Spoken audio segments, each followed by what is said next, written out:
नमस्कार विद्यार्थी मित्रांनो. तर आज आपण इयत्ता 10वी मॅथ पार्ट 1 या विषयातील chapter first linear equation in two variables ह्या चॅप्टर मधील प्रॅक्टिस सेट 1.1 चा स्टडी करणार आहोत. तर प्रॅक्टिस सेट 1.1 कडे जाण्या अगोदर आपल्याला माहिती पाहिजे की linear equation in two variables म्हणजे काय. मग त्यामध्ये तुम्हाला इक्वेशन्स म्हणजे काय ते माहित आहे. इक्वेशन आपल्याला माहिती आहे की इक्वेशन मध्ये इज इक्वल टू ची साइन आहे, त्याच्यानंतर त्याला लेफ्ट हँड साइड आहे, त्याला राईट हँड साइड आहे. पण मग linear equations in two variables म्हणजे काय, तर सगळ्यात आधी इक्वेशन कसं पाहिजे, लिनियर पाहिजे. इक्वेशन लिनियर पाहिजे. त्यानंतर इक्वेशन मध्ये टू व्हेरिएबल्स पाहिजे. सरळ सरळ आहे बघा. आणि equation which contains two variables असं इक्वेशन ज्याच्यामध्ये दोन व्हेरिएबल्स असेल आणि ज्याची डिग्री एक असेल त्याला आपण linear equation in two variables म्हणणार. मग लिनियर म्हणजे काय, तर त्याची डिग्री 1 पाहिजे आणि त्याच्यामध्ये टू व्हेरिएबल्स पाहिजे. मग व्हेरिएबल्स म्हणजे काय तुम्हाला माहिती आहे. व्हेरिएबल्स म्हणजे काय, एखादा लेटर आपण व्हेरिएबल म्हणून घेतो. आता काही आपल्याला माहिती आहे, आपण स्मॉल ए, बी किंवा सी, एक्स, वाय कोणते पण लेटर व्हेरिएबल म्हणून आपण वापरू शकतो. तर मग इक्वेशन मध्ये दोन व्हेरिएबल पाहिजे आणि त्याची डिग्री 1 पाहिजे. मग आपण त्याला लिनियर इक्वेशन असं म्हणतो. फॉर एक्झाम्पल बघा, जर मी असं इक्वेशन घेतलं 5x - 3y is equal to 8, तर हे लिनियर इक्वेशन आहे का, तर हे लिनियर इक्वेशन आहे. कारण ह्या इक्वेशन मध्ये बघा x आणि y हे दोन व्हेरिएबल आहेत आणि x ची पण डिग्री इथं 1 आहे, y ची पण डिग्री इथं 1 आहे. डिग्री म्हणजे काय, तर थोडक्यात पॉवर इथं 1 आहे. किंवा अजून एखादं एक्झाम्पल घेऊ आपण, 3x + y is equal to 2. हे इक्वेशन सुद्धा linear equation in two variables मध्ये आहे. म्हणजे x आणि y हे दोन व्हेरिएबल आहेत आणि x ची पण डिग्री 1 आहे, y ची पण डिग्री 1 आहे. डिग्री म्हणजे थोडक्यात पॉवर. मग असं काही नाही की व्हेरिएबल x आणि y पाहिजे, आपण a आणि b च्या फॉर्म मध्ये पण व्हेरिएबल घेऊ शकतो. फॉर एक्झाम्पल समजा 3a + 2b is equal to 5. हे इक्वेशन सुद्धा linear equation in two variables आहे. तर बुक मध्ये पेज नंबर 1 वर आपल्याला काही इक्वेशन दिलेले आहेत आणि आपल्याला सांगायचं आहे की ते इक्वेशन लिनियर इक्वेशन आहे की नाही. तर फर्स्ट इक्वेशन असं आहे की 4m + 3n is equal to 12. 4m + 3n is equal to 12. तर मग हे equation linear equation in two variable आहे का, तर चेक करायचं. ह्या इक्वेशन मध्ये दोन व्हेरिएबल्स आहे का, पहिली गोष्ट आहे, दोन व्हेरिएबल्स आहे, m आणि n हे दोन व्हेरिएबल्स आहे. त्यानंतर m आणि n ची डिग्री 1 आहे का, तर आहे. m चा पण इथं पॉवर 1 आहे आणि n चा पण पॉवर 1 आहे. म्हणजे हे linear equation in two variables आहे. आपण याला म्हणणार yes, linear equation in two variables आहे. देन दुसरं इक्वेशन दिलंय पेज नंबर 1 वर. दुसरं इक्वेशन दिलंय 3x² - 7y 3x² - 7y is equal to 13. तर हे equation linear equation in two variables आहे का, तर हे equation linear equation in two variables आहे का, त्यासाठी आपल्याला त्या इक्वेशन मध्ये दोन व्हेरिएबल्स आहे का ते चेक करावं लागेल. ह्या इक्वेशन मध्ये दोन व्हेरिएबल आहे. व्हेरिएबल चेक केल्यानंतर आपल्याला व्हेरिएबलचा पॉवर चेक करावा लागेल. मग एक्सचा पॉवर जर इथं बघितलं तुम्ही तर एक्सचा पॉवर 2 आहे आणि वायचा पॉवर 1 आहे आणि आपल्याला डिग्री 1 पाहिजे म्हणजे पॉवर 1 पाहिजे. मग इथं एक्सचा जो पॉवर आहे तो एक्सचा पॉवर 2 आहे. मग आपल्याला एक्सचा पॉवर 2 नाही पाहिजे, आपल्याला एक्सचा पॉवर 1 पाहिजे. मग हे equation linear equation in two variable नाही म्हणता येणार, कारण इथं दोन व्हेरिएबल जरी असले तरी पॉवर 1 नाही, पॉवर 2 आहे एक्सचा. तर तिसरं इक्वेशन असं दिलंय √2x -√5y √5y is equal to 16.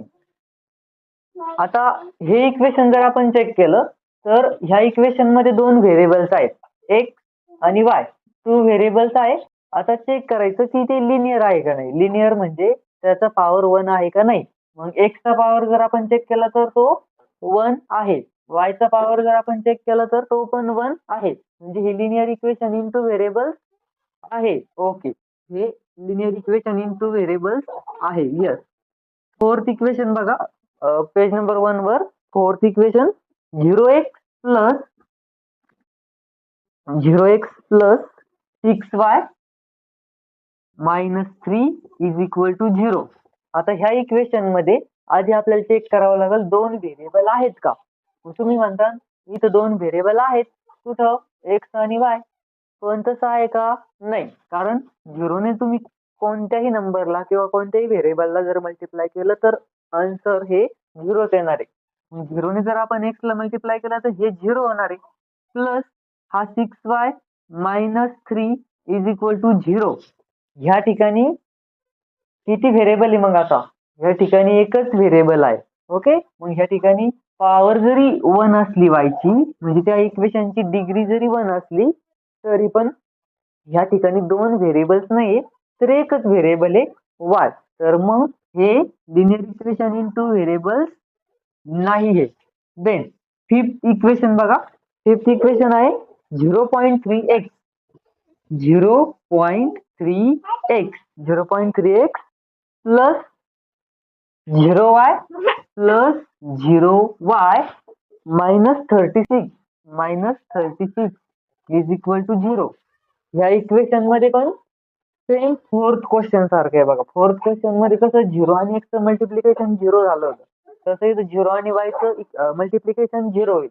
म्हणजे आपल्याला हे इक्वेशन कसं भेटल, 0.3x प्लस 0 × y म्हणजे 0 -36 इज इक्वल टू 0. आता ह्या ठिकाणी दोन व्हेरिएबल्स आहे का, आपल्याला टू व्हेरिएबल्सची गरज आहे. आपल्याला एकच व्हेरिएबल आहे इथं एक्स. पॉवर जरी एक्सचा 1 आहे, हे जरी ह्या इक्वेशनची डिग्री जरी 1 असली तरी पण ह्या ठिकाणी दोन व्हेरिएबल्स नाहीये. त्यामुळं हे equation linear equation in two variables नाहीये. Then sixth question, sorry six जे इक्वेशन आहे, सिक्स इक्वेशन जर आपण चेक केलं तर ते आहे 4/x plus 5/y 5/y is equal to 4.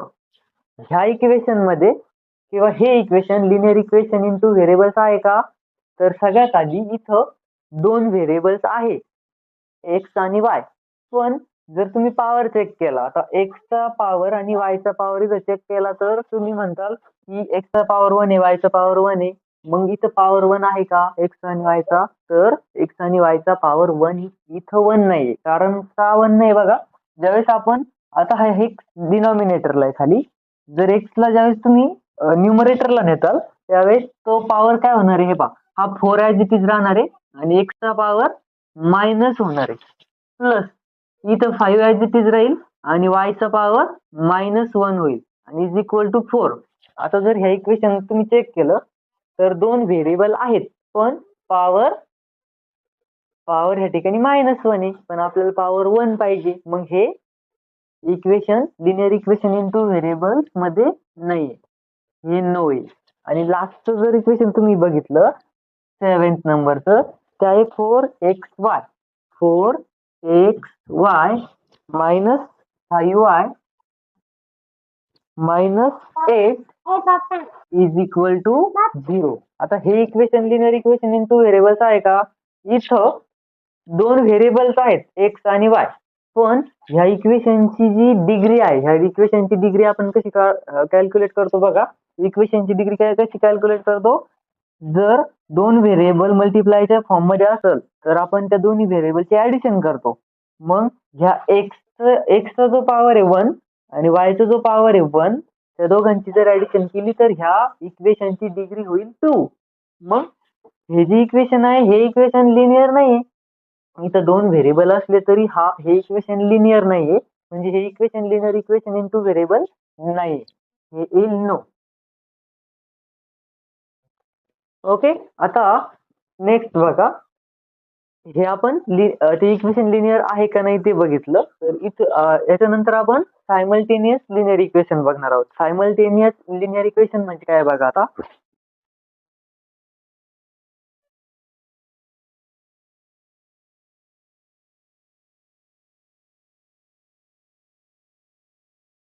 आता आपण सायमल्टेनियस लिनियर इक्वेशन म्हणजे काय ते बघू. आता लिनियर इक्वेशन म्हणजे काय हे तुम्हाला माहित आहे. लिनियर इक्वेशन म्हणजे असं इक्वेशन ज्याच्यामध्ये दोन व्हेरिएबल पाहिजे आणि त्याची डिग्री 1 पाहिजे. जर आपण असे दोन linear equation at a time consider केले, म्हणजे when we think about two linear equation in two variables at the same time, तर आपण त्या दोन इक्वेशनला सायमल्टेनियस लिनियर इक्वेशन म्हणणार ऍट अ टाइम कन्सिडर केले तर. फॉर एक्झाम्पल बघा, 5x minus 3y is equal to 8 आणि 3x plus y 3x plus y is equal to 2. हे दोन लिनियर इक्वेशन आपण ऍट अ टाइम कन्सिडर केले तर ह्या दोघांना आपण म्हणणार सायमल्टेनियस लिनियर इक्वेशन. आणि असे सायमल्टेनियस लिनियर इक्वेशन आपल्याला आता प्रॅक्टिस सेट 1.1 मध्ये सोडवायचे आहे. 1.1 मधलं पहिलं एक्झाम्पल आपल्याला ऍक्टिव्हिटीच्या फॉर्म मध्ये दिलेलं आहे आणि त्यांनी असं सांगितलंय, complete the following activity to solve the simultaneous equation. असे दोन इक्वेशन दिलेत आणि फर्स्ट स्टेप बघा काय दिलेली. Let's add equation 1 and 2. Let's add equation 1 and equation 2.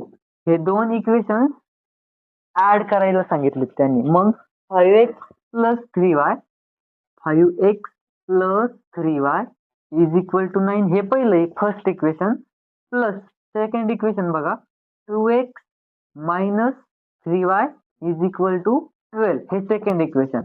ज्यावेळेस आपण दोन इक्वेशनचे ऍडिशन करतो त्यावेळेस काय होतं, हे जे सेकंड इक्वेशन आहे त्याची जी साईन आहे ते चेंज होत नाही. म्हणजे समजा 2x चं साईन प्लस आहे तर ते प्लसच राहणार, याचं साईन निगेटिव्ह आहे तर ते निगेटिव्हच राहणार, याचं साईन पॉझिटिव्ह आहे तर ते पॉझिटिव्हच राहणार. पण जर तुम्ही इथं सबट्रॅक्शन केली असती, म्हणजे हे इक्वेशन या इक्वेशन मधून सबट्रॅक्ट केलं असतं, म्हणजे सेकंड इक्वेशन फर्स्ट इक्वेशन मधून आपण सबट्रॅक्ट केलं असतं, तर सेकंड जे इक्वेशन आहे हे दोन नंबरचं त्याच्या सगळ्या साईन चेंज झाल्या असत्या. म्हणजे 2x जर इथं पॉझिटिव्ह आहे तर हा निगेटिव्ह झाला असता, 3y चं साईन जर निगेटिव्ह आहे तर तो पॉझिटिव्ह झाला असता आणि 12 चं साईन इथं पॉझिटिव्ह तर ते निगेटिव्ह झालं असतं. पण आपल्याला तसं सांगितलेलं नाहीये. तर काय सांगितलंय, ऍडिंग इक्वेशन 1 and 2. तुम्ही इक्वेशन 1 ला आणि 2 ला ऍड करा. इक्वेशन 1 and 2 ऍड केल्यावर काय होईल बघा. आता इथं 5x आहे, ज्या लाईक टर्म्स आहेत त्याच फक्त ऍड होतील. मग 5x मध्ये ऍड होईल 5x प्लस 2x, 5x आणि 2x होईल 7x. आता इथं बघा प्लस 3y आणि मायनस 3y, इथं टर्म सारखे आहे 3y आणि एक टर्म पॉझिटिव्ह आहे एक टर्म निगेटिव्ह आहे, तर मग 3y ला 3y कट होईल आणि इज इक्वल टू बघा 9 प्लस 12, 9 प्लस 12 होईल 9 आणि 12, 9 प्लस 12 होईल 21. आता आपल्याला इक्वेशन काय भेटलं, 7x is equal to 7x is equal to 21. पण आपल्याला x ची व्हॅल्यू काढायची आहे, त्यासाठी आपल्याला हा 7 तिकडे ट्रान्सपोर्ट करावा लागेल किंवा तिकडे ट्रान्सपोर्ट करावा लागेल. हा 7 ज्यावेळेस तिकडे जाईल, आता 7 आणि x चं रिलेशन तुम्ही बघितलं तर 7 आणि x चं रिलेशन मल्टिप्लिकेशनचं आहे. ज्यावेळेस 7 तिकडे जाईल त्यावेळेस त्याची ऑपरेशन चेंज होईल, म्हणजे ते आता मल्टिप्लायच्या फॉर्म मध्ये तर ते तिकडे गेल्यावर डिवाइड लागेल. म्हणजे असं होईल x इज इक्वल टू 21/7 आणि 21/7 म्हणजे किती तुम्हाला माहिती आहे, 21/7 म्हणजे 3. x ची व्हॅल्यू किती येईल, 3. x ची व्हॅल्यू आपण काढली, y ची व्हॅल्यू काढायची असेल तर काय करावं लागेल, ही जी x ची व्हॅल्यू 3 आलेली ही कोणत्या तरी एका इक्वेशन मध्ये तुम्हाला ठेवावं लागेल. आणि ऍक्टिव्हिटी मध्ये बघा x इज इक्वल टू 3 आपल्याला इक्वेशन 1 मध्ये ठेवायला लावलेली, यांनी ऍक्टिव्हिटी मध्ये आपल्याला व्हॅल्यू पुढची स्टेप अशी दिलेली, place x is equal to 3, place x is equal to 3 in equation number 1. Equation 1 मध्ये आपल्याला x ची व्हॅल्यू 3 पुट करायची आहे. तर इक्वेशन 1 काय बघा आधी, 5x plus 3y is equal to 9. हे आपलं इक्वेशन 1 आहे. x च्या जागेवर आपल्याला 3 ठेवायचं आहे बघा. 5 आणि x च्या जागेवर ठेवायचं आहे 3. 3 ठेवताना त्याला ब्रॅकेट द्यायचं. असा डायरेक्टली 3 पुट करायचा नाही, तो 53 होईल. x च्या जागेवर तुम्हाला 3 पुट करायचं, त्याला ब्रॅकेट द्यायचं. 5 into 3 plus 3y is equal to 9. आता 5 into 3 हे मल्टिप्लिकेशन होईल 15 plus 3y is equal to 9. आणि हे इक्वेशन आपण खाली सोडवत न्यायचं आहे. ओके, बघा काय होईल, हे 15 तिकडे गेल्यावर हे 15 इज अ पॉझिटिव्ह आहे. ज्यावेळेस आपण राईट हँड साइडला शिफ्ट करू त्यावेळेस इथं फक्त 3y राहील आणि हा 15 तिकडे गेल्यावर -15 होईल. ओके, मग आपल्याला भेटेल 3y is equal to 9 minus 15, म्हणजे 9 मधून 15 सबट्रॅक्ट करायचे. तर ऑब्वियस आहे 15 चं साइन निगेटिव्ह आहे आणि 9 पेक्षा 15 मोठा आहे, तर मग आन्सरला साइन निगेटिव्ह होईल आणि दोघांची सबट्रॅक्शन होईल. 9 मायनस 15 होईल -6 आणि नंतर y ची व्हॅल्यू काढायची आपल्याला फक्त. तर 3 ला आपल्याला तिकडे ट्रान्सपोज करावं लागेल, म्हणजे y आपल्याला भेटेल -6/3 आणि -6/3 म्हणजे किती, y इज इक्वल टू -2. आता x ची व्हॅल्यू भेटली, y ची पण व्हॅल्यू भेटली, तर आपल्याला शेवट लिहायचं. Therefore solution is x, y is equal to 3. आधी x लिहायचा आणि मग y लिहायचा, म्हणजे आधी 3 आणि नंतर -2. ओके, आता आपण पुढचे एक्झाम्पल घेऊ. पण पहिल्या प्रश्नामध्ये बघा, आपल्याला ऍक्टिव्हिटी मध्ये फिलिंग द ब्लँक फिल करायचे होत्या. तर मग फिलिंग द ब्लँक कुठं कुठं होत्या, इथं एक फिलिंग द ब्लँक होती 7x ला, त्यानंतर इथं एक होती 21 ला, त्यानंतर 21 आणि 7 ला फिलिंग द ब्लँक्स होती आणि x इज इक्वल टू 3 साठी एक फिलिंग द ब्लँक्स होती. त्यानंतर 5 into 3 इथं 5x प्लस 3y, 5 into 3 इथं एक फिलिंग द ब्लँक्स होती. त्यानंतर 3y is equal to 9 minus 15 इथं एक फिलिंग द ब्लँक्स होती. त्यानंतर 3y इज इक्वल टू -6 इथं एक फिलिंग द ब्लँक्स होती. आणि त्यानंतर -6/3 -6 ला इथं एक फिलिंग द ब्लँक्स अपॉन 3 आणि y इज इक्वल टू -2 इथे एक फिलिंग द ब्लँक्स होती. त्यानंतर solution is x is equal to 3 and y is equal to -2 इथे एक फिलिंग द ब्लँक्स होती. तर अशा या फिलिंग द ब्लँक्स आपल्याला फिल करायच्या होत्या इक्वेशन क्वेश्चन 1 मध्ये. आता आपण क्वेश्चन 2 स्टार्ट करू.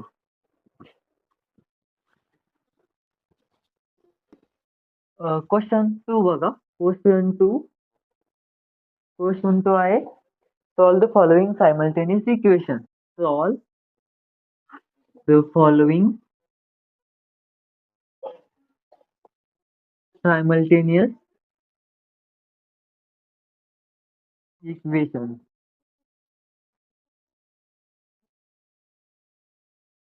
आणि क्वेश्चन 2 मध्ये आपल्याला 8 एक्झाम्पल दिलेले आहे. तर त्याच्यातलं फर्स्ट एक्झाम्पल असं आहे बघा. फर्स्ट एक्झाम्पल आहे 3a plus 5b, 3a plus 5b is equal to 26. and second equation a plus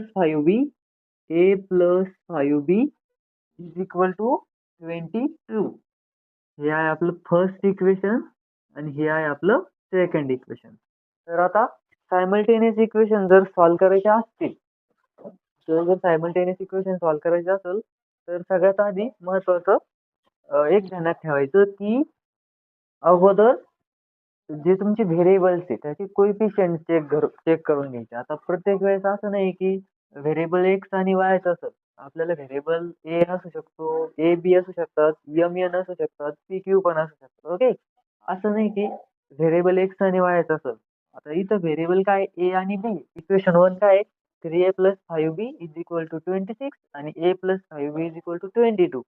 तर सायमल्टेनियस इक्वेशन सोडवताना अगोदर व्हेरिएबल्सचे कोएफिशियंट चेक करायचे. फर्स्ट जे इक्वेशन आहे त्या फर्स्ट इक्वेशन मध्ये ए चा कोएफिशियंट चेक करा. काय आहे? ए चा कोएफिशियंट आहे 3 आणि इक्वेशन 2 मध्ये ए चा कोएफिशियंट काय आहे? काहीच नाही, म्हणजे कोएफिशियंट 1 असणार आहे. करेक्ट. नंतर इक्वेशन 1 मध्ये बी चा जो कोएफिशियंट आहे तो 5 आहे आणि इक्वेशन 2 मध्ये बी चा कोएफिशियंट 5 आहे. मग कोएफिशियंट आपल्याला रिक्वायर्ड कंडिशन काय आहे की सायमल्टेनियस इक्वेशन सॉल्व्ह करण्यासाठी की कोणत्या तरी एक व्हेरिएबलचा कोएफिशियंट आपल्याला इक्वल पाहिजे. फॉर एक्झाम्पल इथं बघा, ह्या बी चा कोएफिशियंट 5 आहे आणि ह्या बी चा कोएफिशियंट पण 5 आहे. मग ही कंडिशन आपली व्हेरी झाली. ही कंडिशन आपल्याला चालेल की एका व्हेरिएबलचा कोएफिशियंट हा सेम आहे. आता इथं जर आपण इक्वेशन 1 मधून 2 जर आपण सबट्रॅक्ट केलं, म्हणजे असं केलं, जर आपण सबट्रॅक्ट इक्वेशन 2 फ्रॉम इक्वेशन 1. आता आपल्याला काय करायचंय? इक्वेशन 2 ला सबट्रॅक्ट करायचंय फ्रॉम इक्वेशन 1 मधून. मग जर आपल्याला इक्वेशन 2 ला 1 मधून सबट्रॅक्ट करायचंय तर आपल्याला इक्वेशन 1 वरती राईट करावं लागेल, म्हणजे हे असं करावं लागेल 3a + 5b = 26 आणि याच्यातून आपल्याला सबट्रॅक्ट करायचं इक्वेशन नंबर 2, म्हणजे कोणतं? a + 5b = 22. आणि आता आपण सबट्रॅक्ट का बरं केलं तर तुम्हाला कळलं आता सबट्रॅक्ट का बरं केलं. काय होतंय, जर आपण इथं प्लस केला असतं तर दुसरं जे इक्वेशन आहे त्याचे साइन चेंज झाले नसते. म्हणजे हा पॉझिटिव्हच राहिला असता, हा 5b पॉझिटिव्ह तर पॉझिटिव्हच राहिला असता, हा 22 पण पॉझिटिव्ह राहिला असता. मग काय झालं असतं 3a + a म्हणजे 4a झाला असता आणि 5b + 5b म्हणजे 10b झाला असता. मग इलिमिनेशन झालं नसतं. पण जर आपण इथं सबट्रॅक्शन केली तर काय होणार आहे? सबट्रॅक्शन साइन काय करेल? सेकंड जे इक्वेशन आहे सेकंड इक्वेशनच्या सगळ्या टर्मच्या साइन चेंज करेल. म्हणजे हा a इथं पॉझिटिव्ह तर तो निगेटिव्ह होईल, हा 5b इथं पॉझिटिव्ह तर तो निगेटिव्ह होईल आणि हा 22 इथं पॉझिटिव्ह तर तो पण निगेटिव्ह होईल. आणि आता आपण सबट्रॅक्शन करू बघा. 3a - a 3a मधून एक a गेल्यावर म्हणजे 3a - a 3a मधून एक a सबट्रॅक्ट करायचा आहे. 3a - a होईल 2a आणि इथं बघा +5b - 5b टर्म सेम आहे आणि साइन डिफरंट आहे. मग +5b ला -5b कॅन्सल होईल, म्हणजे 5b मधून 5b गेलं 0 राहील तिथं आणि इज इक्वल टू आपल्याला काय भेटेल 26 - 22. 26 मधून 22 गेल्यावर इथं राहील 4. म्हणजे आपल्याला इक्वेशन काय भेटलं 2a = 4. हे असं भेटलं आपल्याला 2a = 4. जर आपल्याला a ची व्हॅल्यू काढायची असेल तर आपल्याला काय करावं लागेल, ह्या 2 ला इकडे शिफ्ट करावं लागेल. म्हणजे काय होईल a = आपल्याला भेटेल 4/2 आणि 4/2 तुम्हाला माहिती किती असतं? 4/2 असतं 2. देअरफॉर a ची व्हॅल्यू आपल्याला भेटेल 2. आता a ची व्हॅल्यू आपण काढली 2 आली. आता b ची व्हॅल्यू जर आपल्याला काढायची असेल तर ही जी a ची व्हॅल्यू आलेली आहे ती आपल्याला एकतर इक्वेशन 1 मध्ये ठेवावं लागेल किंवा इक्वेशन 2 मध्ये ठेवावं लागेल. पण व्हॅल्यू ठेवताना काय करायचं, सोपं इक्वेशन बघायचं कोणते. आता 1 सोपं आहे का 2?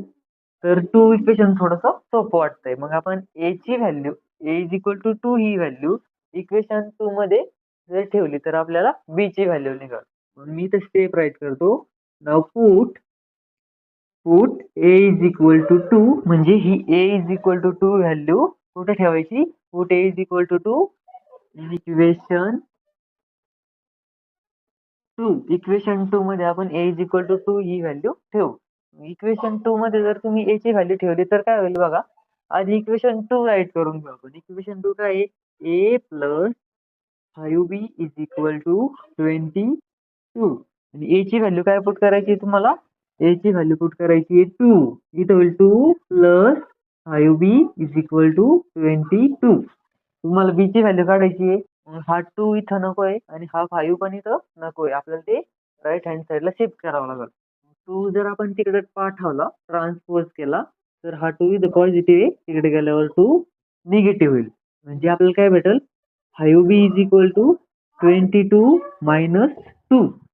आणि 22 मायनस 2 होईल, 22 मधून 2 गेल्यावर 20 राहील. आता बी ची व्हॅल्यू काढायची, मग हा 5 आपल्याला तिकडे शिफ्ट करावा लागेल. परत 5 तिकडे शिफ्ट करायचं म्हणजे काय होईल, 5 आणि बी चं रिलेशन मल्टिप्लिकेशनचं आहे. 5 तिकडे शिफ्ट झाल्यावर डिवाइडला जाईल, त्याचं ऑपरेशन चेंज होईल. कारण ज्यावेळेस आपण एका साईड कडून दुसऱ्या साईड कडे एखादी टर्म पाठवतो, त्यावेळेस त्या ज्या टर्मचं ऑपरेशन चेंज होतं. म्हणजे मल्टिप्लिकेशन असेल तर डिवाइड होतो, डिवाइड असेल तर मल्टिप्लाय होतं, ऍडिशन असेल तर सबट्रॅक्ट होतं, सबट्रॅक्ट असेल तर ऍडिशन होती. मग हा 5 इथे मल्टिप्लायला आहे, तर तिकडे गेल्यावर तो डिवाइडला जाईल आणि इथं कोण राहील, फक्त बी राहील. हा 5 तिकडे गेल्यावर काय होईल, 20 ला डिवाइडला जाईल. मग 20 ला जर तुम्ही 5 ने डिवाइड केलं तर काय होईल, 20 डिवाइडेड बाय 5 होईल 4. कारण 5 4 जा 20. आपल्याला बी ची व्हॅल्यू भेटेल 4. म्हणजे आपल्याला ए ची व्हॅल्यू 2 भेटली, बी ची व्हॅल्यू 4 भेटली. मग आपण खाली लिहिणार, therefore the solution is a, b is equal to a ची व्हॅल्यू आधी आणि नंतर बी ची ठेवायची, म्हणजे 2, 4. 2, 4. हे झालं आपलं प्रश्न दुसऱ्यातलं पहिलं एक्झाम्पल. ओके, आता आपण दुसरं एक्झाम्पल घेऊ. प्रश्न दुसऱ्यातलं दुसरं एक्झाम्पल.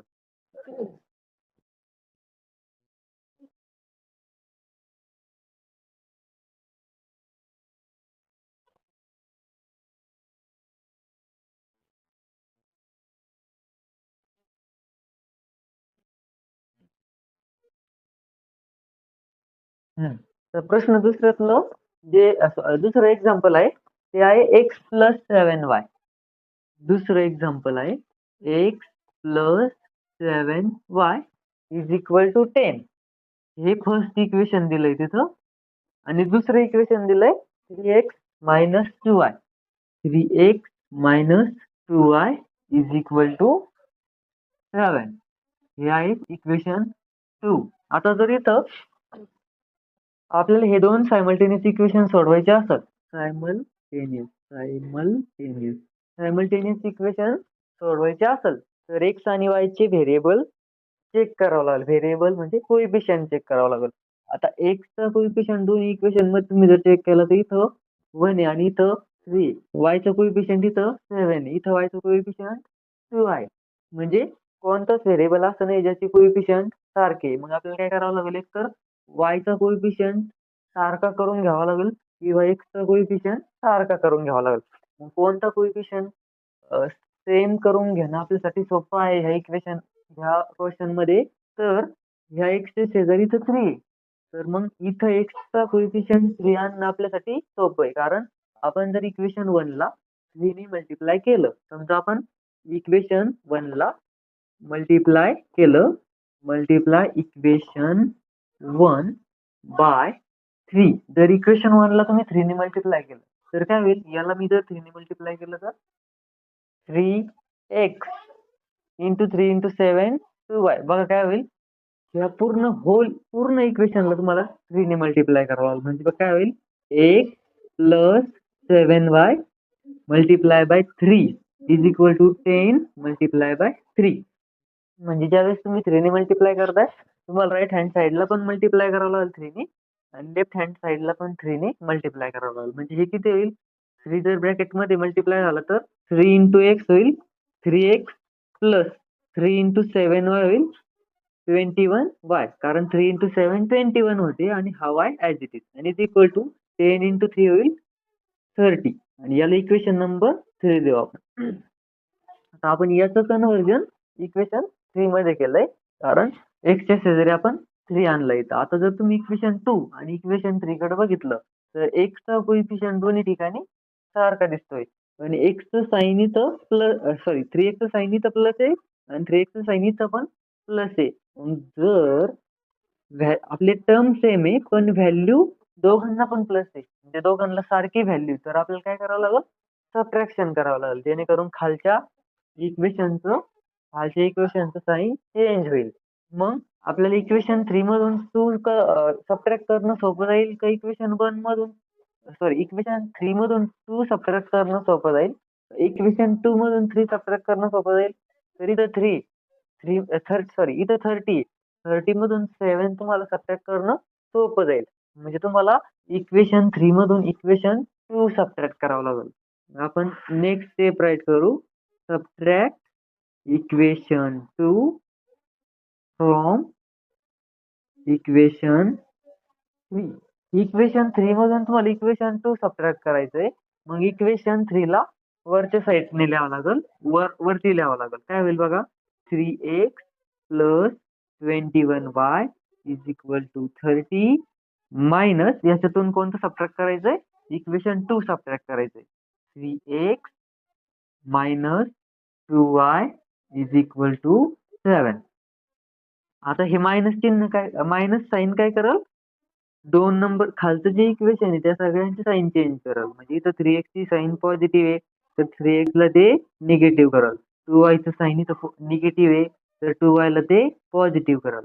7 ची साईन इथं पॉझिटिव्ह आहे तर 7 ला ते निगेटिव्ह करल. आणि आता आपण सबट्रॅक्शन करू. काय होईल बघा, 3x मायनस 3x, 3x मधून 3x सबट्रॅक्ट होईल. काय राहील, 0 राहील, कारण सेम टर्म आणि डिफरंट साईन होईल. 21 प्लस 2y, 21y मध्ये जर तुम्ही 2y ऍड केले तर तुम्हाला भेटेल 23y. आणि 30 मधून जर तुम्ही 7 सबट्रॅक्ट केले, 30 मायनस 7, 30 मधून 7 गेले तर आपल्याला भेटेल 23. आता इथं आपल्याला y ची व्हॅल्यू काढायची आहे तर 23 ला आपल्याला राईट हँड साईडला शिफ्ट करावं लागेल. म्हणजे आपल्याला काय भेटेल, y is equal to 23 upon 23. इथं 23 मल्टिप्लायला आहे, तिकडे गेल्यावर डिवाइडला जाईल. आणि 23 डिवायडेड बाय 23 किती होईल, 23 वन जा 23. म्हणजे y ची व्हॅल्यू आपल्याला भेटेल 1. कारण 23 च्या टेबल मध्ये 23 1 नंबरला आहे. 23 वन जा 23. आता तुम्हाला x ची जर व्हॅल्यू काढायची असेल तर ही y ची 1 आलेली व्हॅल्यू कोणत्या तरी एका इक्वेशन मध्ये, सोप्या इक्वेशन मध्ये आपल्याला ठेवावं लागेल. आणि तुम्हाला सोपं इक्वेशन कोणतं वाटतंय, सोपं इक्वेशन 1. इक्वेशन 1 मध्ये ठेवली तरी चालेल, 2 मध्ये ठेवली तरी चालेल, 3 मध्ये ठेवली तरी चालेल. y ची व्हॅल्यू 3 येणार आहे. पण आपल्याला इक्वेशन 1 इथं सोपं आहे. मग आपण काय करू, put y is equal to 1 in equation 1. आधी इक्वेशन 1 लिहून घ्यायचं. इक्वेशन 1 काय, x plus 7y is equal to 10. y ची व्हॅल्यू 1 पुट करायची, म्हणजे तिथं y दिसतं तिथं 1 पुट करा. काय होईल, x प्लस 7 इंटू 1 असा पुट करणार आपण, इज इक्वल टू 10. आता सॉल्व करू आपण याला. x प्लस 7 इंटू 1 किती होईल, मल्टिप्लिकेशन 7 होईल, इज इक्वल टू 10. जर तुम्हाला x ची व्हॅल्यू काढायची असेल तर हा 7 राईट हँड साईडला शिफ्ट करावा लागेल. 7 ज्यावेळेस राईट हँड साईडला जाईल त्यावेळेस काय होईल, हा 7 इथं पॉझिटिव्ह तर तिकडे गेल्यावर निगेटिव्ह होईल. म्हणजे काय होईल, x ची व्हॅल्यू आपल्याला भेटेल, therefore x is equal to, हा 10 इथं ऍज इट इज राहील, हा x लेफ्ट हँड साईडला राहील, फक्त 7 तिकडे ट्रान्सपोज होईल, तो होईल निगेटिव्ह. 10 मायनस 7 होईल. आणि 10 मायनस 7 म्हणजे किती, 3. म्हणजे आपल्याला x ची व्हॅल्यू भेटेल 3. मग आपण खाली सोल्युशन राईट करणार. Therefore the solution is x, y is equal to, आधी x राईट करायचा मग y राईट करायचा. आता x किती आला होता, 3, y 1. ओके.